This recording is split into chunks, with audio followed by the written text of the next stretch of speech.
I went down to New York town, a fair night. So here's Tuesday morning. It's grey and it's drizzly, and the wind's still blowing pretty hard from the west. So in the night the wind did go up a bit more, and we were edging up to 7 knots and more, and even more than that some of the time. So to avoid going up on the foredeck, I just wound in all the Genoa and left it there, and we've been running all night on double reef mainsail, and that's been going fine really. We're still doing around about 5 knots, which is fast enough in these seas really. I mean, we could go a bit faster, but then it starts getting uncomfortable and she's yo-ing around all over the place, so I'm quite happy with this. It's 7 o'clock in the morning. I think it's time to make some tea.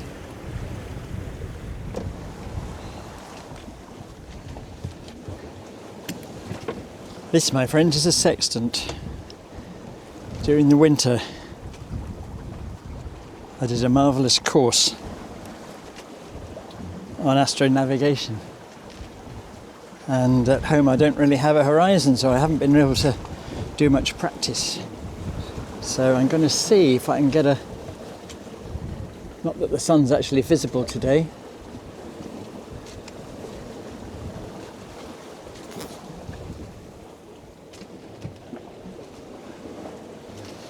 of course that's the first thing you have to do, is wait until you can see the sun. It's cloudy.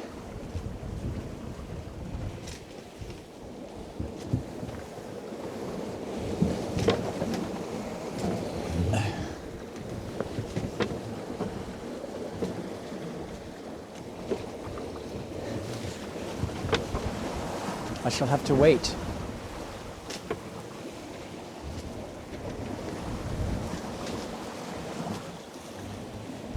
Ooh.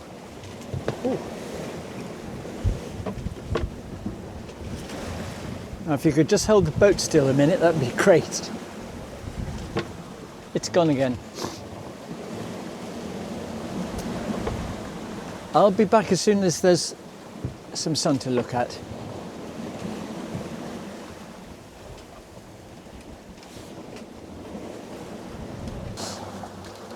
See if I can see the sun.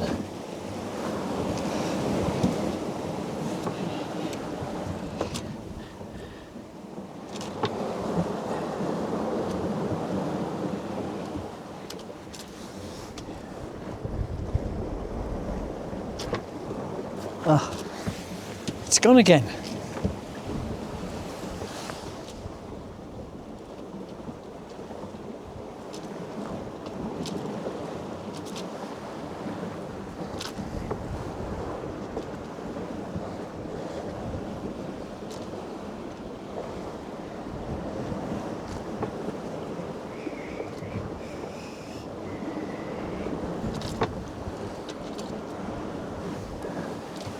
Keeps disappearing behind the clouds.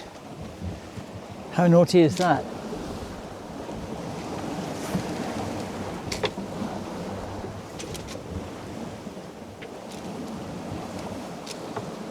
There's nothing for it.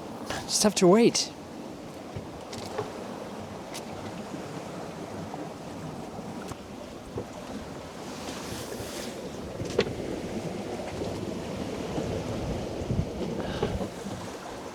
It's nothing.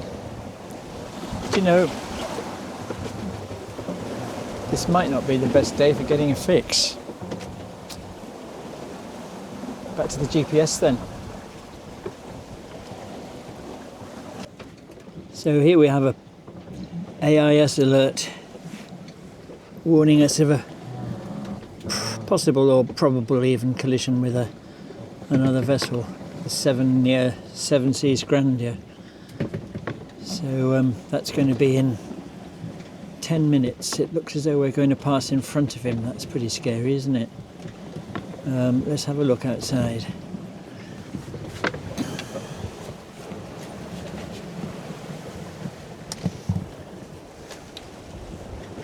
He's over there.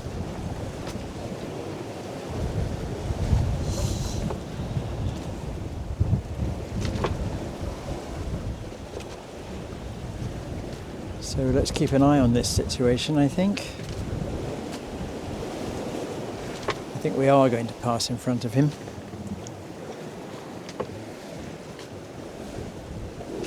I can see his left side at the moment.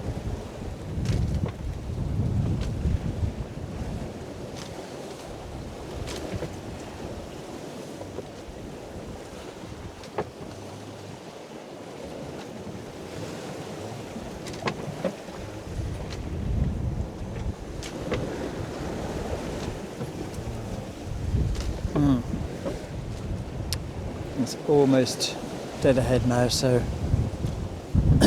yeah, looks like we're going past him all right.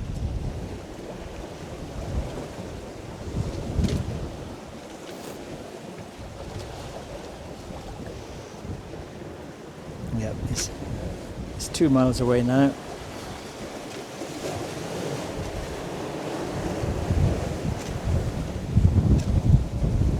And he's going to miss us by about half a mile.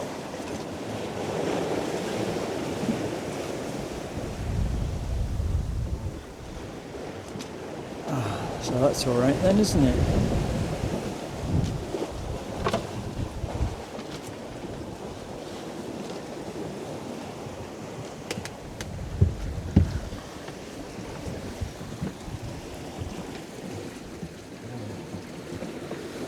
So hard to see this screen outside, isn't it?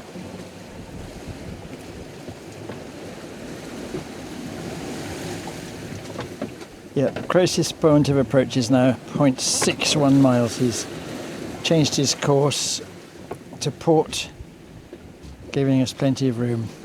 Thank you very much, Seven Seas Grinder.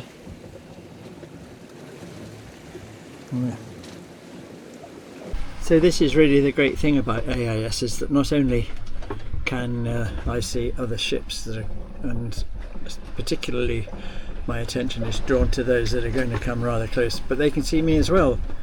If we look at this guy's track, if I can hold it still, you see that he's just altered course a few degrees to his port, and he will have done that because he's seen us on the AIS and he's just thought, okay, we'll just go a few degrees to port and we'll miss that little boat altogether.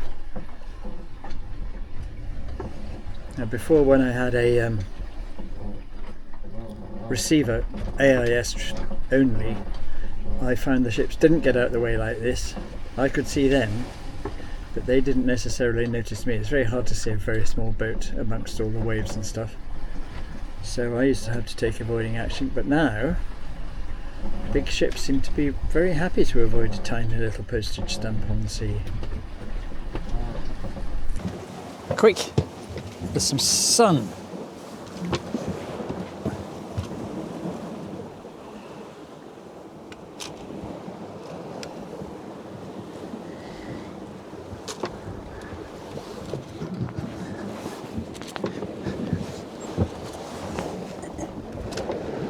Ow. God.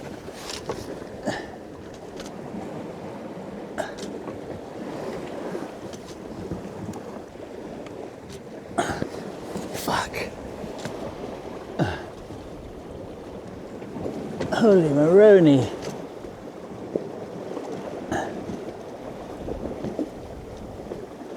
There it is again. Right.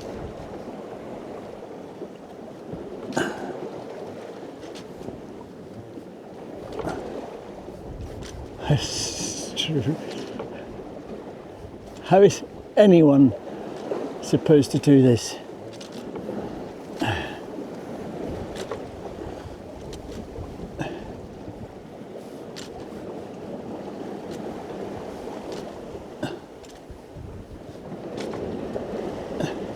Well, I've got it near the horizon.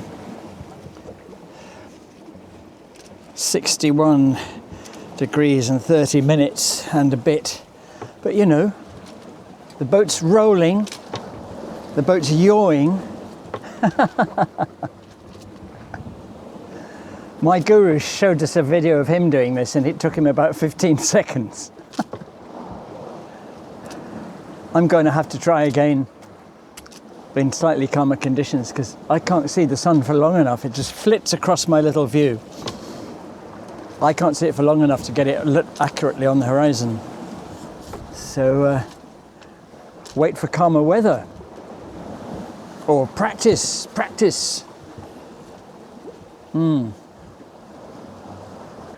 Right, today I'm going to cook one of my very, very favourite meals. This is something that you can whip up in one pan in a very few minutes, and it's pretty much absolutely guaranteed to be really, really, really favourably received by anybody who eats it. And it'll also please the vegetarians because it don't have no meat in it. It will please the meat eaters too, I assure you. Well, it's 7 o'clock in the evening on Tuesday. Today has been steady. For the first time this year, I think, we've actually been able to point directly at where we want to go and just steer for it, which is such a treat. So all the way from Baltimore we've been running pretty much almost dead downwind, and up until now we've actually had a lot of wind, loads of wind, and so we've been able to go at hull speed or a bit faster a lot of the time, 6-7 knots. Now the wind's dropping down, as we thought it probably would. But we're almost at the entrances to the Bristol Channel. There's nothing that I can see on the horizon yet, but let's have a quick look at the map. The map, he says, he meaning, of course, the chart. Here we are. So yes, the little red target is Little Green Tambourine, and coming along the red track from the left, that's where we've come from, all the way pretty much west. A little bit of jiggle with the tide pulling and pushing as we go, and straight into the Bristol Channel here, and finally up at the end of the channel there is Cardiff. Now it's another 70 miles, so that is the thick end of another day, isn't it? Even not allowing for the Bristol Channel tides, which are soon going to start becoming a very apparent thing that we need to pay attention to. So for the moment we'll just press on. I don't know, of course, how the wind's going to develop, whether we're going to have more wind or less wind, so I can't judge how we're going to get up the channel yet. Obviously we need to catch the tide going in and try and make the most of that. So yeah, still unknown, we don't know, but here we are, we're within 20 miles of the UK coast, and I just heard a message from the Coast Guard to the lifeboat, so we're kind of in touch.